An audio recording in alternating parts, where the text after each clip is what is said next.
Hello बच्चों, एक प्रश्न है हमारे पास कि विद्युत मोटर का नामांकित आरेख खींचिए। इसका सिद्धांत तथा कार्यविधि स्पष्ट बताना है। तो सबसे पहले हम बात करते हैं प्रश्न में प्रयोग होने वाली जो मुख्य अवधारणा होगी। मुख्य अवधारणा। अब जैसा कि हम जानते हैं कि विद्युत मोटर हमारे पास क्या होती है। विद्युत मोटर हमारे पास एक ऐसा यंत्र होता है जो विद्युत ऊर्जा को यांत्रिक ऊर्जा में परिवर्तित करता है। तो यहाँ पे हम कहेंगे, सबसे पहले हम इसमें पढ़ते हैं कि जो इसका सिद्धांत होता है विद्युत मोटर का, हम पढ़ते हैं जो यांत्रिक ऊर्जा में विद्युत ऊर्जा को यांत्रिक ऊर्जा में परिवर्तित करता है। विद्युत ऊर्जा को यांत्रिक ऊर्जा में परिवर्तित करता है। विद्युत मोटर का सिद्धांत विद्युत ऊर्जा को यांत्रिक ऊर्जा में परिवर्तित करता है। इसका सिद्धांत व कार्यविधि स्पष्ट कीजिए। इसका हमें सिद्धांत लिखना है और उसके साथ में इसकी कार्यविधि बतानी है क्या होगी। तो जैसा कि हम जानते हैं, सिद्धांत की अगर मैं बात करूं, इसमें प्रश्न में विद्युत मोटर का सिद्धांत होगा। जैसा कि हम जानते हैं कि जब किसी कुंडली को चुंबकीय धारा में रखकर उसमें विद्युत धारा प्रवाहित की जाती है तो उस पर एक बल कार्य करता है जो कुंडली को उसके अक्ष पर घुमाता है। मान लीजिए हमारे पास ये एक एन है, ये हमारे चुंबकीय क्षेत्र यहाँ पे दिया गया है। अब इसके लिए हम यहाँ पर क्या करते हैं, इसमें कुंडली को रखते हैं। कुंडली को हमने यहाँ पे रखा।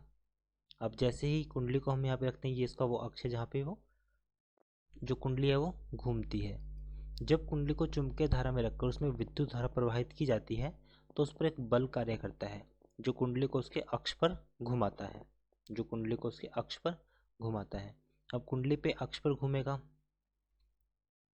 तो यहाँ पे हम कहेंगे ये इसका सिद्धांत है। जब किसी भी कुंडली को एक चुंबकीय क्षेत्र में रखा जाता है तो कुंडली उसके अक्ष पर घूमती है। ये उसका सिद्धांत है। अब हम इसकी रचना की बात करते हैं कि जो रचना में हम समझते हैं कि किस प्रकार से हम इसको, अब हम इसकी रचना की बात करते हैं।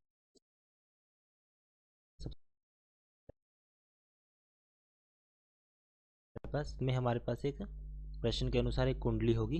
ये हमारे पास कुंडली है जो कुछ इस तरह से होगी और यहाँ पर हमारे पास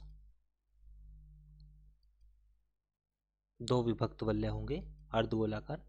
दो ब्रश हैं।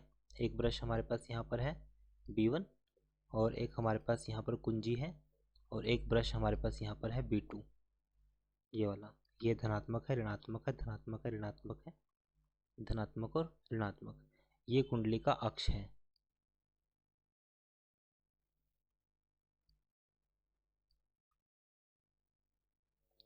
अक्ष।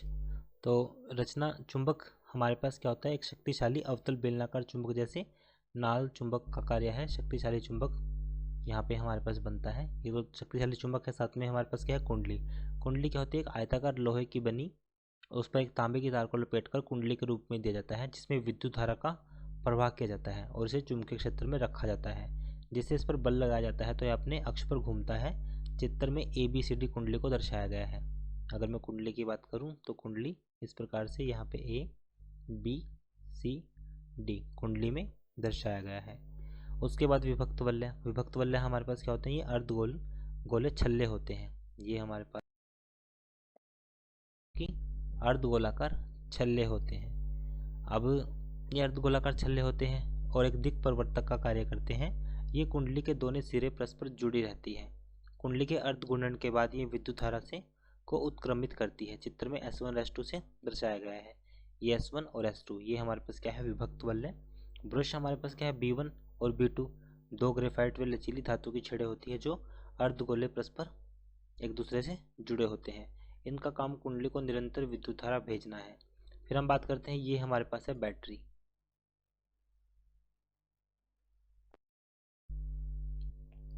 बैटरी, तो बैटरी का प्रयोग किस लिए करते हैं, बैटरी विद्युत धारा या नेक सेलों से बैटरी को विद्युत शक्ति के रूप में प्रयुक्त किया जाता है। इसका काम कुंडली को विद्युत धारा उपलब्ध कराना है। ये हो जाएगा हमारे पास बैटरी। ये इसकी रचना थी। अब हम बात करते हैं इसकी कार्यविधि।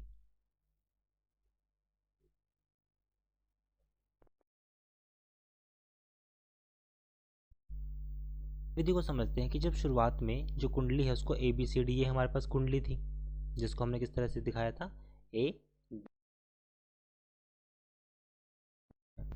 तो कुंडली चुंबकों जोड़ों के बीच समांतर होती है।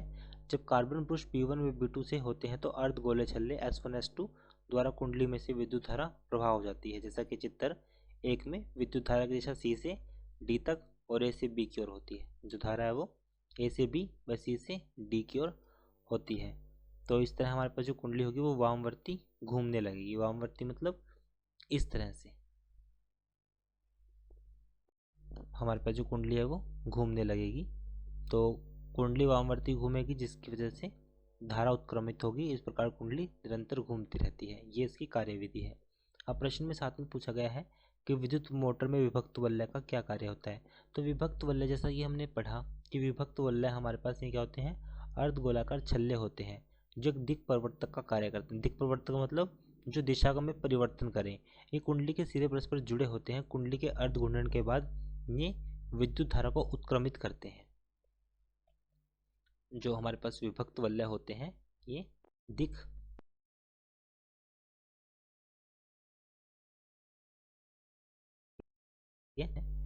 तो जो विद्युत धारा को उत्क्रमित करते हैं, ये प्राय विद्युत धारा को उत्क्रमित करते हैं।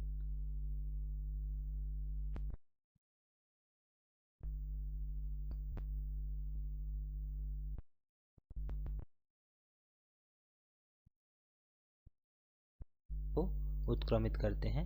चित्र में इन्हें S1 S2 से दर्शाया गया है। तो आशा करता हूँ कि प्रश्न का हल आपको समझ में आया होगा। धन्यवाद।